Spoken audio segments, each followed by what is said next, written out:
F7 and F2 are the weakest squares on the board because they are supported only with the king. And if you can launch some sort of attack with the queen on F7, which is supported, for example, with bishop on C4, we're gonna just win an easy game.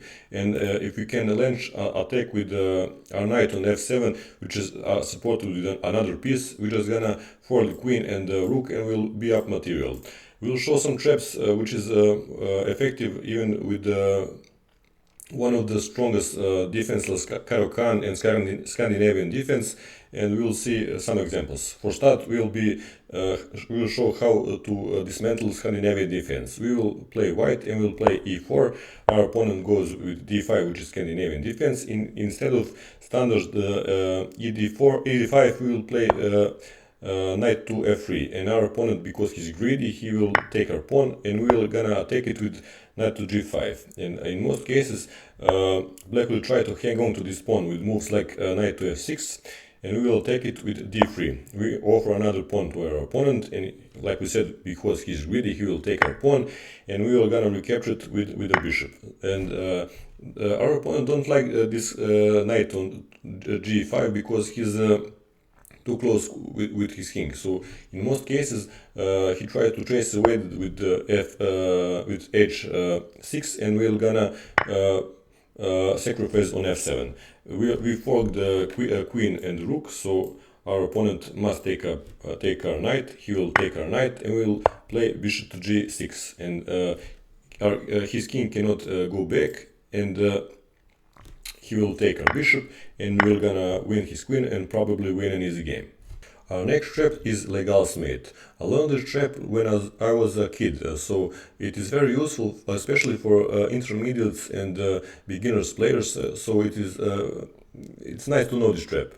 We will play as white and we will play e4, e5, knight to f3, knight to c6, bishop to c4, which is Italian game, and now black plays d6. He blocked his dark square's bishop, which is not the best move, but anyway, we're gonna play knight to c3, develop our knight, and now black played knight to g4, which is he basically pin our knight, which is most common in the beginners level, and we're just gonna chase that knight with h3. He gonna play bishop to h5, and believe it or not, he is already lost in this position, because it is almost +3 for the white.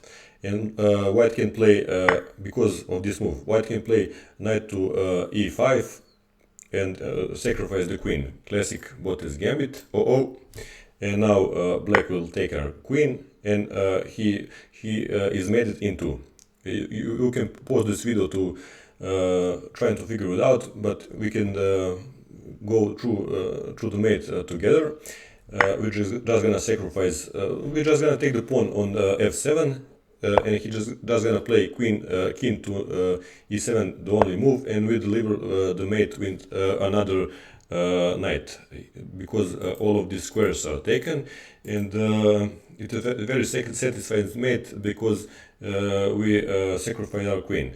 And if black doesn't take our queen, if he knows this trap, for example, if he take our knight with his knight, we're just gonna pick up his bishop, and after he take our bishop, we have this move, queen to b5, and we give the check, and this knight will fall. For example, if he block with his queen, we're just gonna pick up the knight and we'll pawn up, and we have better position. Now we're gonna show how to dismantle Caro-Kann, which is one of the most solid opening. e4, c6, knight to f3, d5, d3, de4, and now we're gonna play knight to g5, and maybe this position is familiar to you because it is from our first trap in the Scandinavian defense. It's the same motive. Now black, because he's ready, he's gonna take a pawn. We're gonna take up with the bishop, and now black have even more options to make a mistake. All these moves are good for our trap. And for example, is if he plays knight to f6, we play knight to f7. Again, we fork the queen and we fork the rook.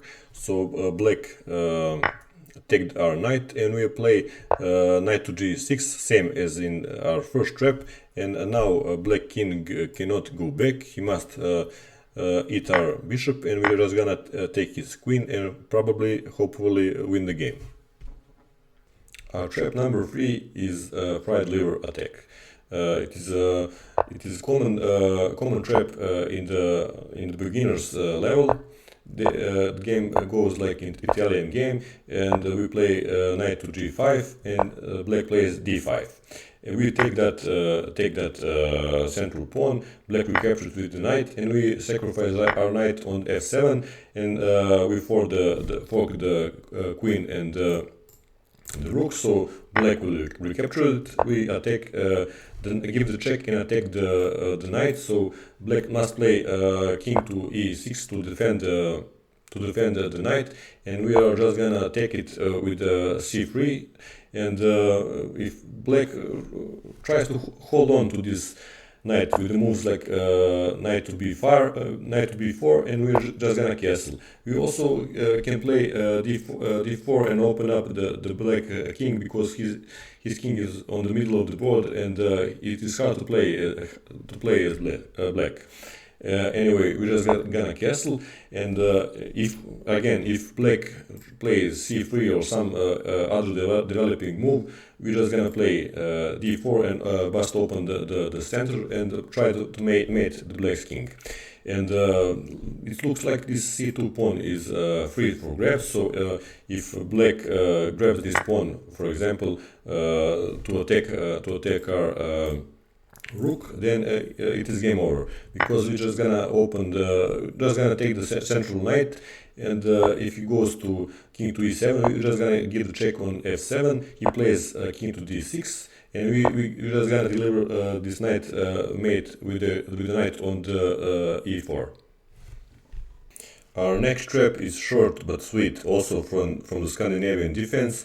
So we're gonna play as white. We're gonna play e4, d5, ed5, queen d5, knight to c3, and queen to d8, which is one of the most common replies in this opening.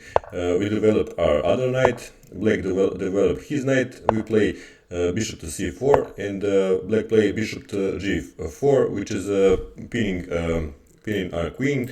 But it is losing move, because we have knight to e5, and again we offer our queen, and if black take a queen, then we're just gonna deliver checkmate in one, because black cannot take our bishop and cannot go to the d7, so he have no squares. And if he see this that this is mate, and try to for example go to bishop to h5 and defend the f7 square, we can take the bishop, and after we capture, we again deliver the checkmate. So basically, when he fall into this trap, he is done. I said at the beginning that we're gonna show traps on f2 and f7, so let's see some trap on the f2 squares from the black's perspective. White plays d4, we're gonna play knight to f6, c4, and we're gonna play e5, which is Budapest gambit.